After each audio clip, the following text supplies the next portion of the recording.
I am Allison McBride Culver, and I am here at the MEA office in Traverse City. I am the local TCEA Teachers President, and I'm here with Dan O'Neil. We've just completed our 104th House seat screening and recommending, and I'm pleased to announce and introduce to you our MEA endorsed candidate, Dan O'Neil. Tell us just a little bit about, your background, why you are running for the 104th. So I'm an attorney here in Traverse City. I grew up in Traverse and raised my family here as well. I have never been a candidate for office before. I've served the community, I think. Served on the Planning Commission for 10 years, and I would sit on boards and committees of organizations when I shared their values, but never thought I would run for office. And I think there were a series of issues that prompted me to run. Education, certainly one of the most important reasons. I read that our schools are now 42nd in the country and falling, and there are a number of things that were happening in terms of the environment that I was alarmed about. And then I'm troubled by the fact that Michigan is dead last in the country in terms of our state government's transparency and ethics. And so that's what prompted me to run. And we've gotten great support from the community that education is vitally important to our community, and that we just cannot afford to get it wrong.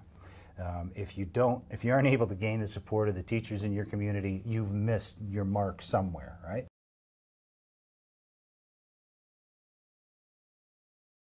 If you could talk a little bit about the structure of that funding and what your thoughts are in terms of how do we bring that closer to being equitable for our students here in your region? There's just no question that funding ought to be equal across the state.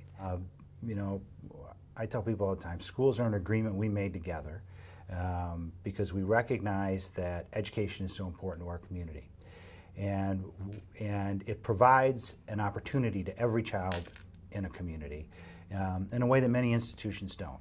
Where they're doing it well, they reverse the funding model. They first build the system that they want. These are the class sizes, these are their credentials, and then they cost that out. And what that costs is what they spend.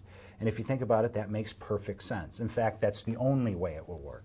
If you set the dollar amount first and then set the guidelines after, you're going to fall short. And we're falling short in a lot of ways. What do you see being some things that out of Lansing we can do better? Return to treating teachers like the professionals that they are. Yeah, it's not easy to become a teacher, and I know because I have 3 sisters who are teachers, it's not easy to be a teacher. And Lansing, for reasons that I think have nothing to do with education, have more to do with labor politics, have decided that villainizing teachers is somehow good politics. I don't agree with them that it's good politics, but I know for certain that it's terrible for education. And again, education is just the key to everything we need to accomplish in this state.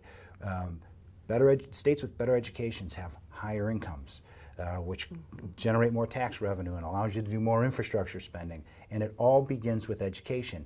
And when I just don't understand how you can look at your education system and say it needs improvement, where the first step isn't to get the highest qualified professionals to run it that you can and to work in it as you can, and then listen to what they tell you about how it should be run. And I can assure you that legislators in Lansing have my knowledge base. They have no idea either.